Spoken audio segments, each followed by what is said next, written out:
Alright, ladies and gentlemen, I might have hit the record button without a clear idea of what I was going to do today. But, I have a prompt, and it is to connect word parents. That's the plan. And what does that mean, you might be wondering? So, in my game, I am making a customizable magic script thing.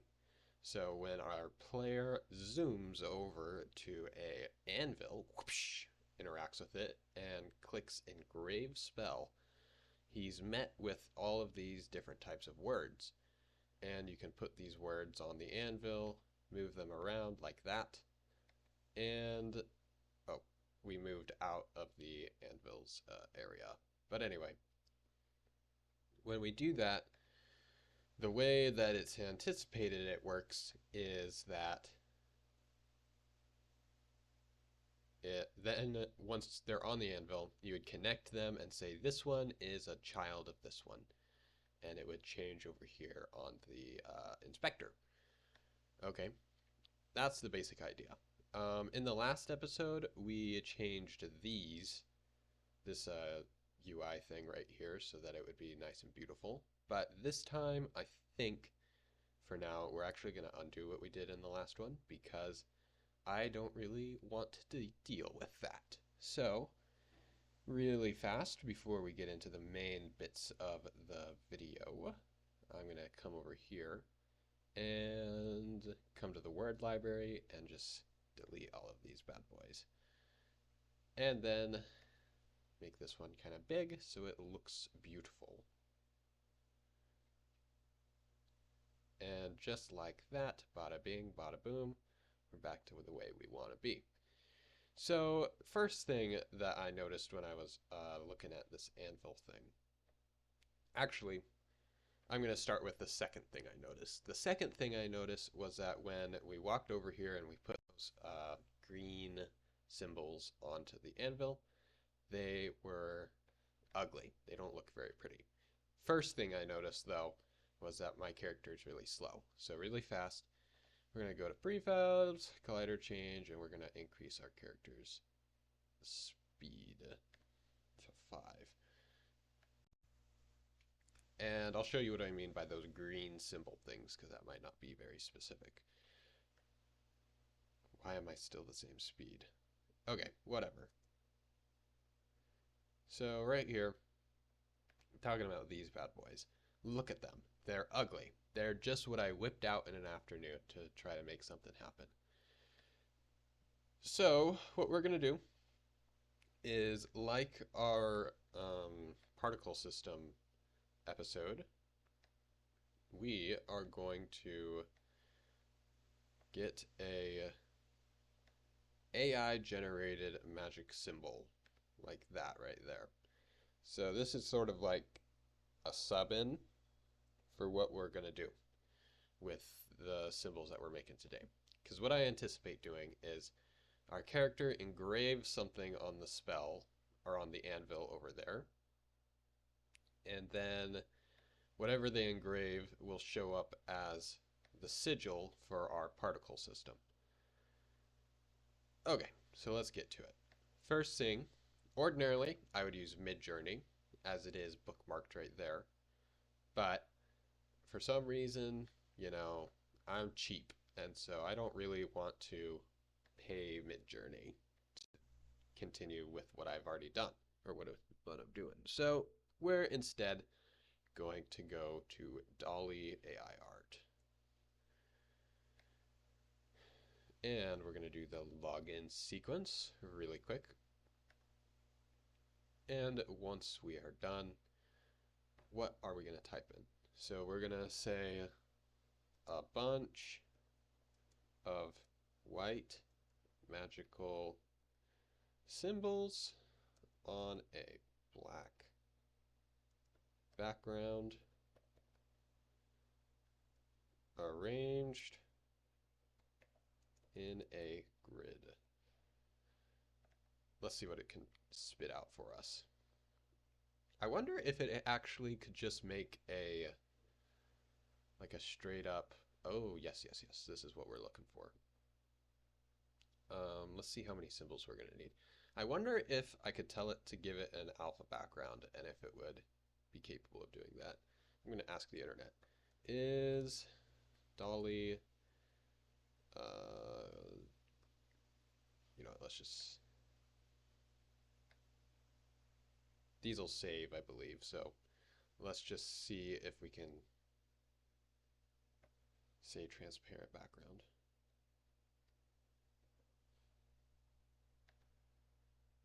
Plus, we'll get some new ones. Anyway, let's see how many symbols we're going to need. So, I believe we are going to need 18. That's a lot. Okay. If every single one of these is a word.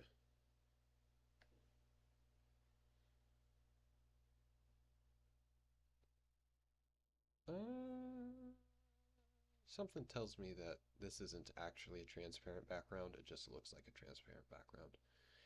Okay, so here's what we want. So if we need 18, then,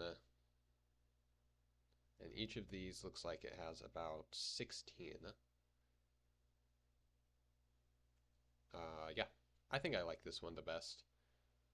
It is kind of cut off right there, so that's not super great, but whatever. What we're going to do really fast is we're just going to download this. One sec. Yeah, whatever. We'll download this. And where do we do that? Right there. And then we'll open our image editor of choice, which I use this free anime manga generator thing. And open, oh, cancel. And we're going to say a new one. I always just make all my stuff 500 by 500. I don't know if that's good or bad. It's just what I do. And then, once we're downloaded, which I assume we are, yep, take this, copy it, and go back to our image editor, V. Then what I'm going to do is I'm going to expand it so that each square takes up the whole.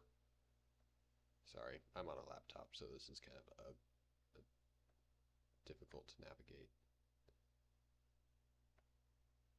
All right, so we're going to expand it so that each square in the graph kind of fills the square in the whole thing. Each symbol will fill the square. Kind of like that. Okay. And then we're going to start in the top left. And I'm not worrying too bad or too much if this is actually going to look good because I am, these are only temporary. Okay. New layer, paste it again, or I wonder if it, oh, Control C that, duplicate the layer, transform it. Huh. Okay, let's see. Did it? Huh. Huh. Okay, it looks like it deleted the rest of the photo. So, what does that mean? That means that this isn't going to work as easily as I had hoped. Just going to paste it in. Yeah. Instead, what I'm going to do, I'm going to trash these. And I am going to simply shrink the... Oh, look at that. Huh? Oh, never mind. Okay, instead what I'm going to do is I'm going to shrink the canvas to be a size of the square. That way I can just paste for every layer. Apply the transform. Okay, file, edit, canvas size. Looks like it needs to be half of what it is, so we're going to say 250 from the top left. Oh, not 2,500. We want 250. Oakley dokley. Bada bing, bada boom. Perfect. And now we paste in our thing again. We don't do that. We move it. Whoa, what's going on? Okay, I'm going to use my drawing tablet. Prepare for the boodoop.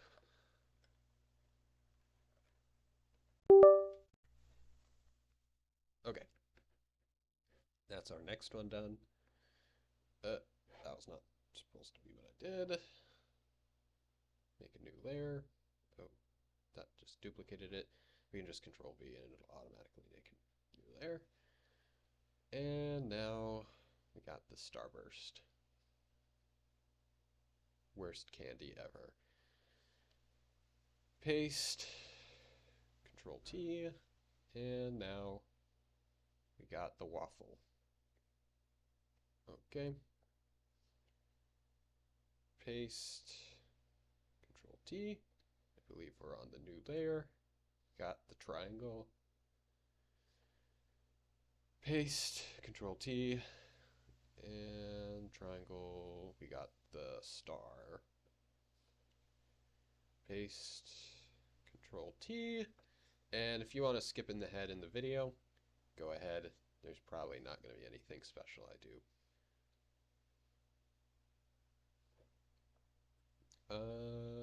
Paste, Control T. Crazy waffle.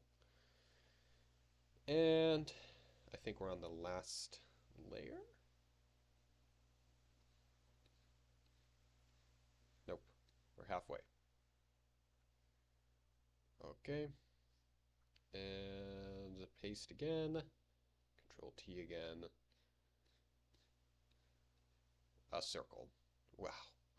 Now that is an interesting one. Okay. Another one.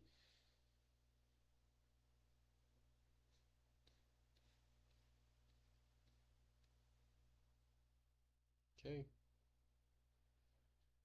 Control V, Control T.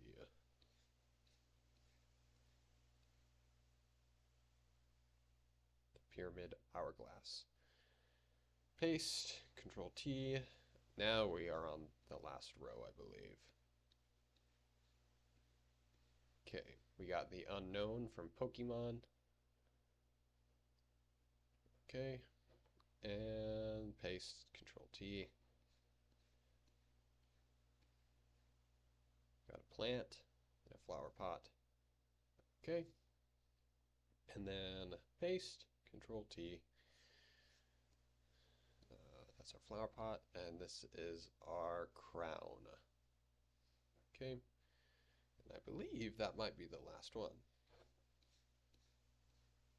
Nope, we got Cthulhu.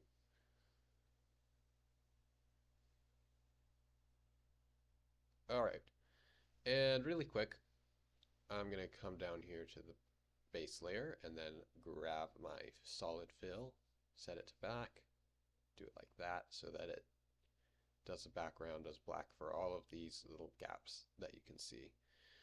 Anyway, oh, and we're going to get rid of Midjourney's watermark, I guess, which I'm not sure is legal, but I'm going to do it.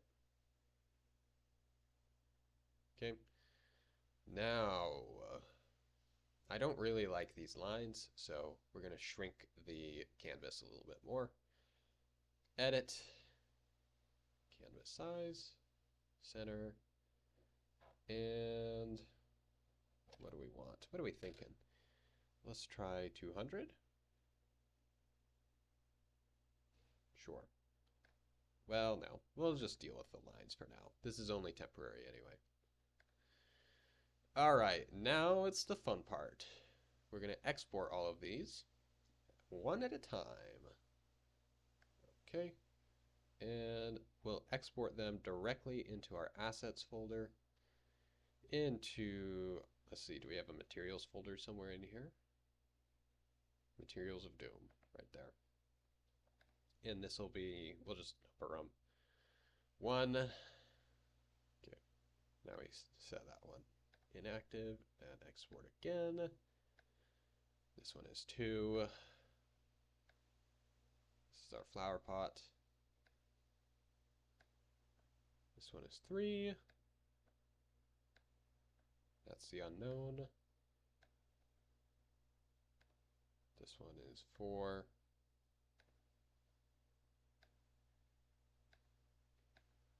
And this one is 5. We have 6.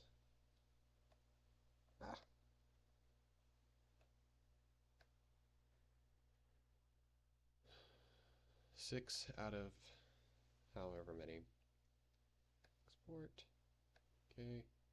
Now we have 7.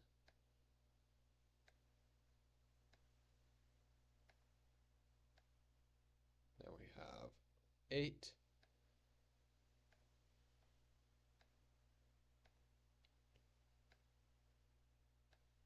9. Halfway.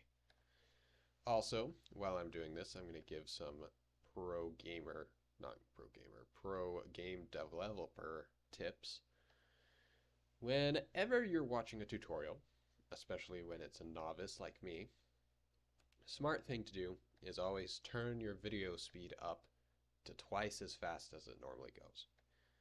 That way you can kind of pause when you need to copy and understand what you really want from the script, and you don't have to waste as much time sifting through their boring parts, which I would never make boring parts where nothing happens except grunt work, because that would be a pretty cringe thing to do. Anyway, so once we're done exporting our things, we'll be able to go into Unity and set the black to be transparent. What number is this? 14. And then we can implement it into our beautiful UI. Export. Okay. I believe we're on 15. Yes. And here is 16.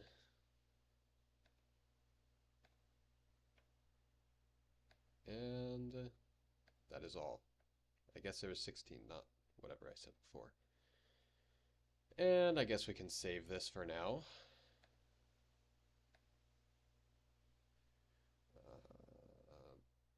Better magic symbols. All right. Now we go back into Unity, and in theory, all of our assets should now have, or all of our potential spells will have some.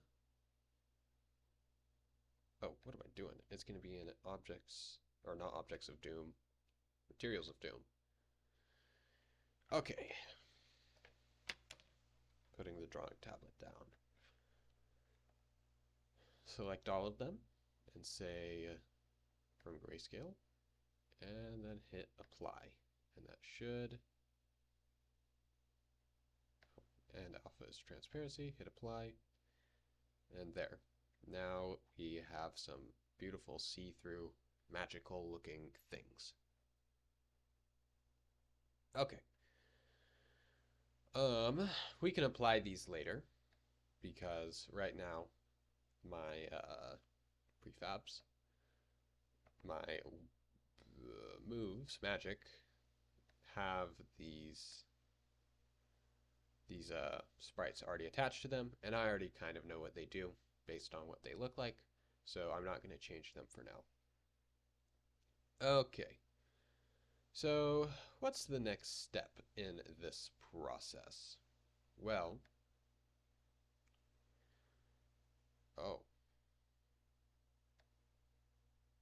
we need to turn all of our other things into sprites, and I'll show you how to turn stuff into sprites really fast. Materials of Doom. Select all of these bad boys. Not that one, because that's the other sigil. And texture type, we are going to set to sprite, 2D and UI. Hit apply, and now we have sprite versions. And we need sprite versions in order to apply them to our UI, which is why we did that. Okay, now that that is done, our next step is to figure out how we're going to get our words to connect to each other, kind of based off of parenting. How to parent them to each other, I guess. Also, I don't get why my character is so slow even though I have my speed turned up.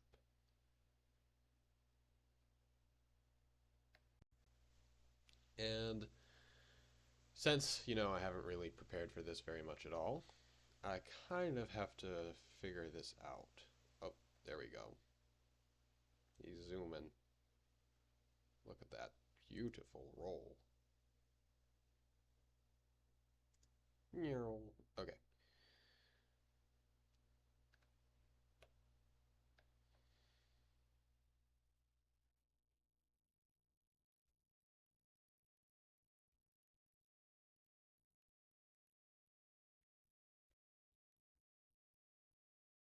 Sorry, I was just having a little too much fun with that. Okay, we're going to want to go to our prefabs, of course, so that we can actually access the UI we want to change. And we're probably going to want to figure out, actually, what script we're going to be messing with. Because in case you haven't figured it out, this is going to be a scripting thing. Come here. Grave spell. Give me one of these.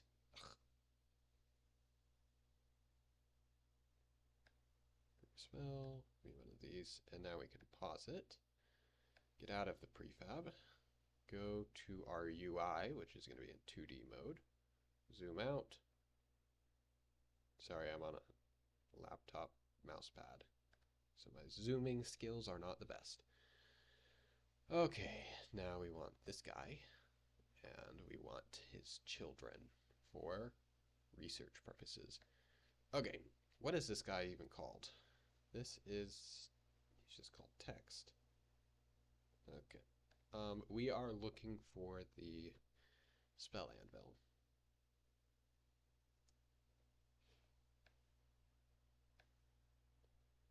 And as a child, we should find our word item prefab. Okay, that's what he's called.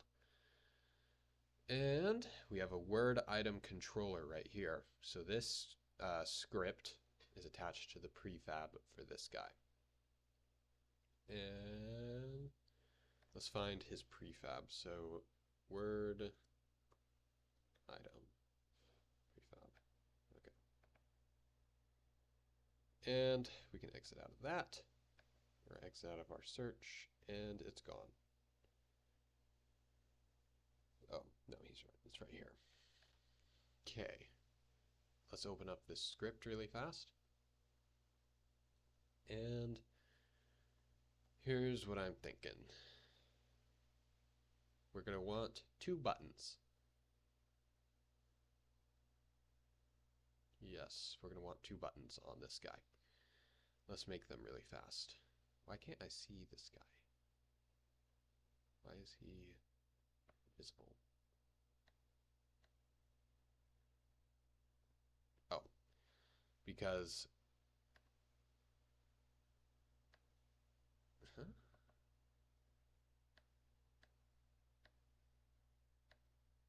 Okay, not sure why I can't see him.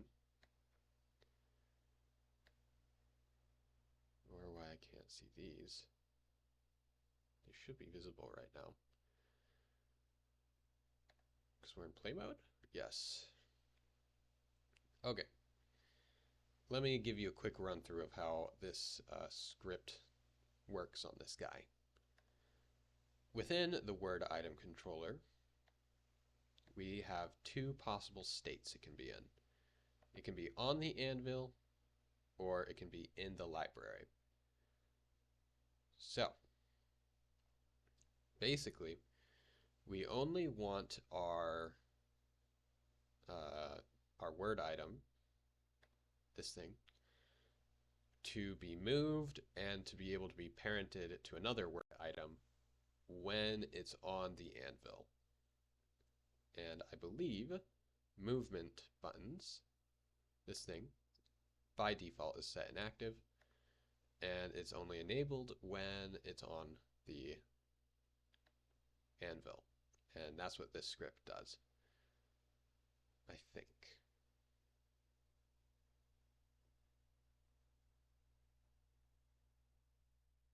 Yes, the add and remove from spell anvil. When it gets added, somewhere in here, when it gets added, it sets this game object active. Yep, right there.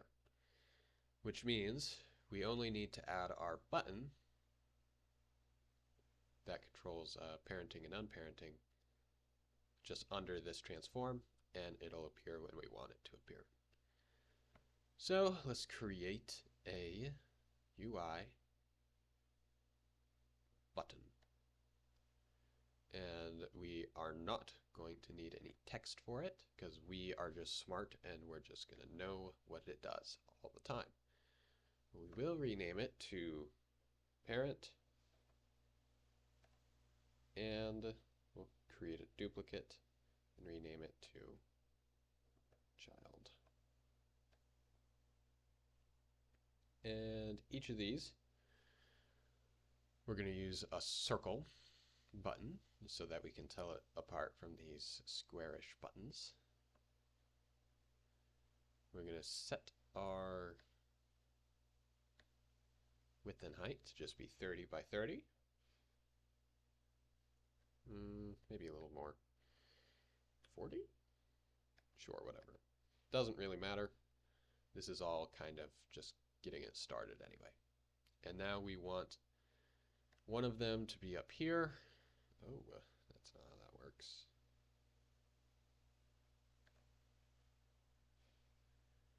Now we want one to be up in the top left and one in the top bottom right. So we'll put the parenting one in the top left. And to do that, we're going to go Shift,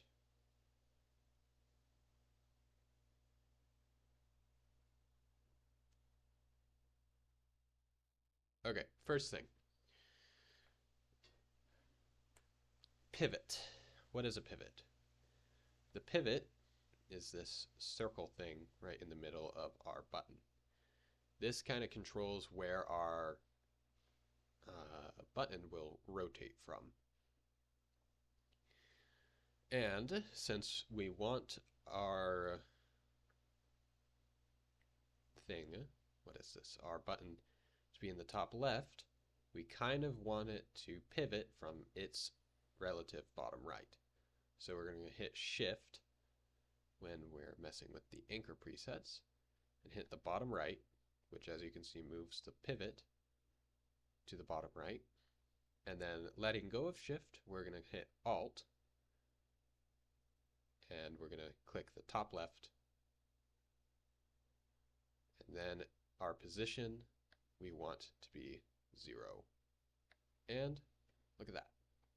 It lines up perfectly with that corner right there. And for the childing, we're going to do kind of the opposite. We're going to go to our anchor presets, press Shift, top left, which moves the anchor or the pivot to the top left. The anchor is actually this thing right there, and it goes on the parent object. And we want that to be right there. So we just click right there.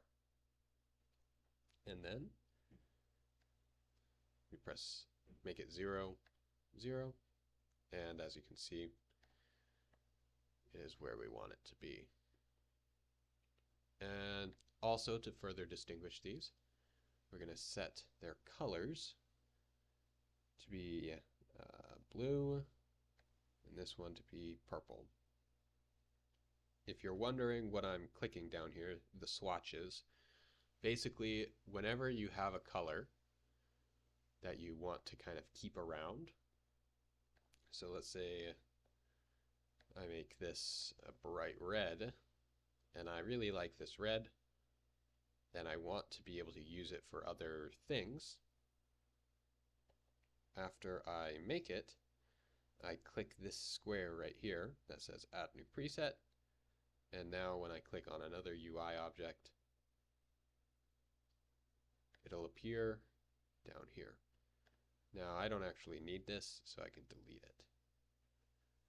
Exit out, and these things are going to be white for now. Okay, so we got our buttons all ready to go, and both of these buttons are eventually going to need a on-click event.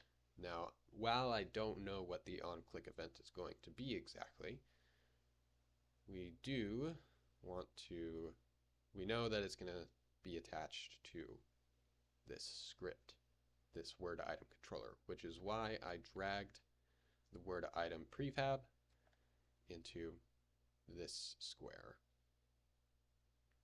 Okay, now going into the word item controller, let's figure out how exactly this scripting is going to work.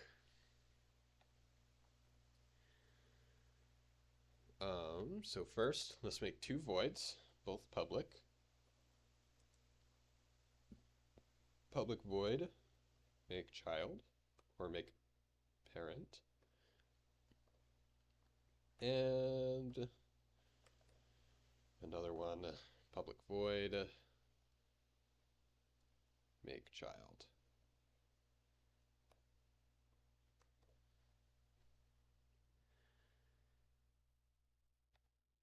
Okay. So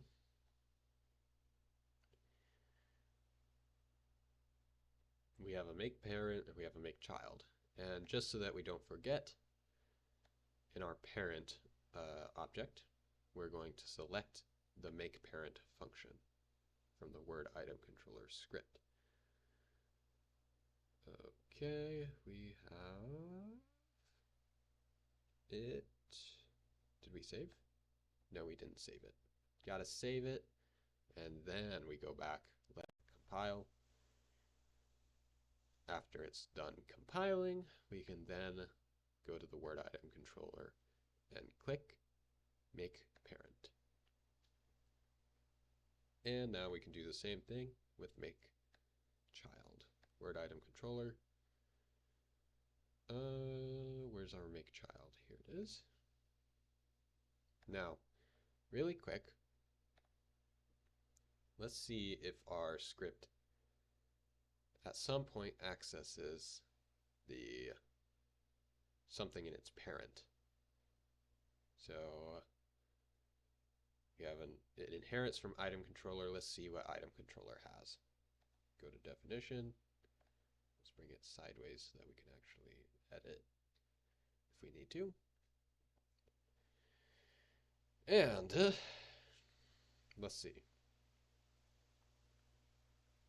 What references do we have up here? Okay. So, whatever we do, it's got to be kind of self-contained.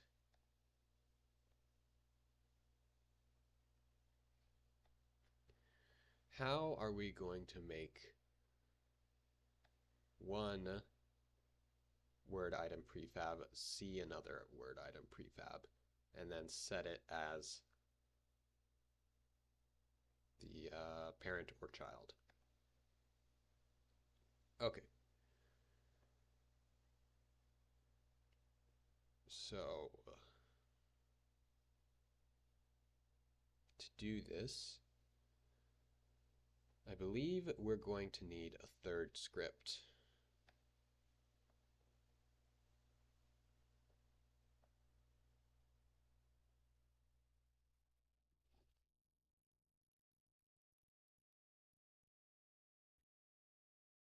A script to kind of like hold one variable and then pass it into the other.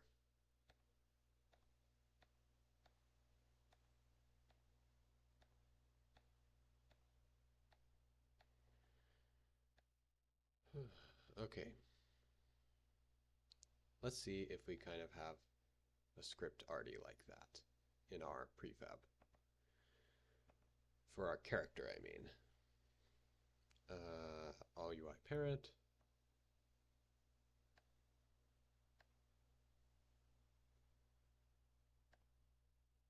We have our inventory, and we have the spell build library.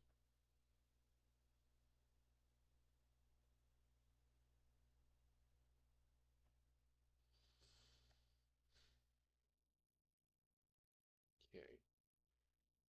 So we'll just do this on the word item controller. We don't need it to happen in the item controller. And we'll simply say, what will we say? What was the script we even decided to look at? The spell build library? Okay, we're going to need to open that. In reality, any script that is a parent of our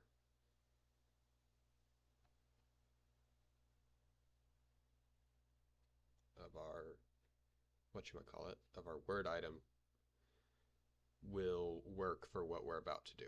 It doesn't have to be like this specific script. Anyway, spell build library. All we're going to need in here is a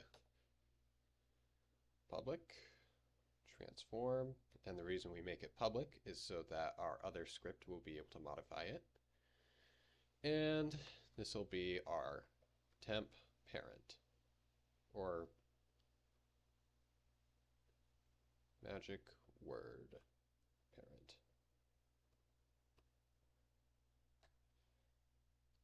And we don't need to do anything with this.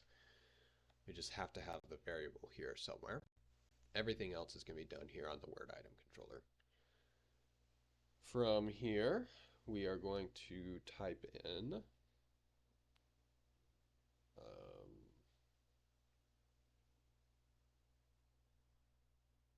game object, or transform, not game object, transform, and we'll say parent word item.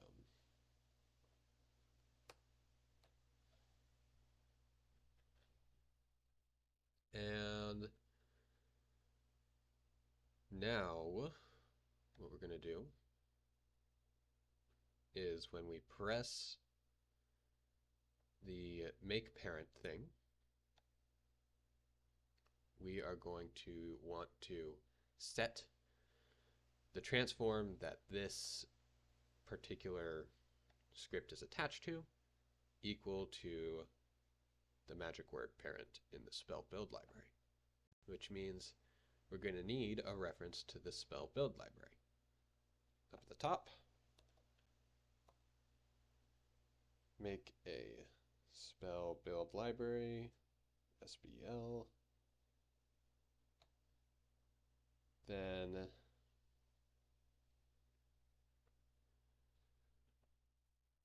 we can go to our setup appearance script. This is essentially the start method,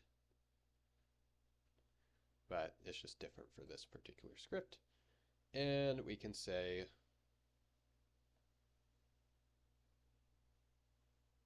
SBL equals, and this is going to be kind of a weird, ugly script, but it'll work. Transform dot.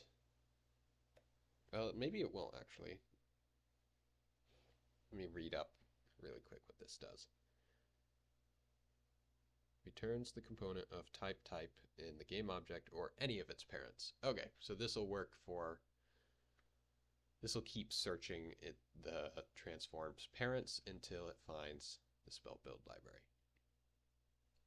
Now, once we have SBL ready to go, we can come down into our make parent thing and we say SBL dot magic word parent equals transform. And now what we can do is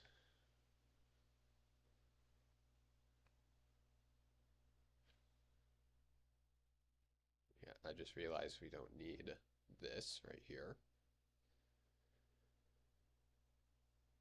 We can come to our make child thing and we can say, first off, if SBL dot magic word parent is not equal to null, which means as long as there is actually, this basically means that we have to have used the make parent function before we've used the make child function, so that there is a transform actually here in the magic word parent slot for the child to become a child of. Okay. Now what we do is we say transform, oh, not that. Transform, meaning this transform in particular. Transform dot set, well, we don't need set parent, we can just say parent. Parent equals SBL dot magic word parent. Okay. And really quick before we test that out, we are going to come back to our prefabs, go to our UI prefabs, and go to magic, word item prefab. I don't think these are quite right. Let's set this to gray instead. And okay, let's just test it out really fast. Oh, okay, we forgot to turn it off. We forgot to turn off the thing in the prefab, so let's do that really fast. This has got to be disabled at start. Okay. Now we are going to run over here. Grave spell. Ugh. We move, which is no bueno. Add one of these. Add another one. And ugh, we moved again.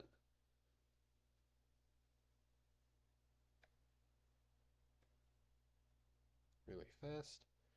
We're just going to go into our collider change and disable our third-person controller, which didn't seem to work. I guess we'll enable it, but we'll disable our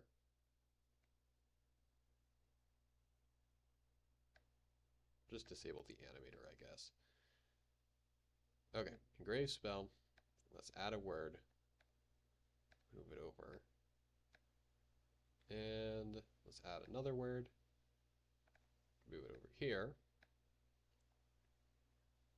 And let's find them. They're both right here. Okay, now I believe the blue one is the make parent. So we'll click that, and then we'll click the gray one down here, which is to make child. And it didn't work. Oh. It just worked. All right, now you can see we have our word item prefab as a child of the word item prefab. I think I just got the blue and gray ones mixed up or something. Anyway, So that's the first step in our customizable spell process. We have to be able to make UI objects children of each other so that because our future scripts build upon that. Anyway, that'll be all for today, I think. Thank you for watching this devlog for Just Duel, and I hope you have an awesome day. Don't forget to subscribe. Goodbye.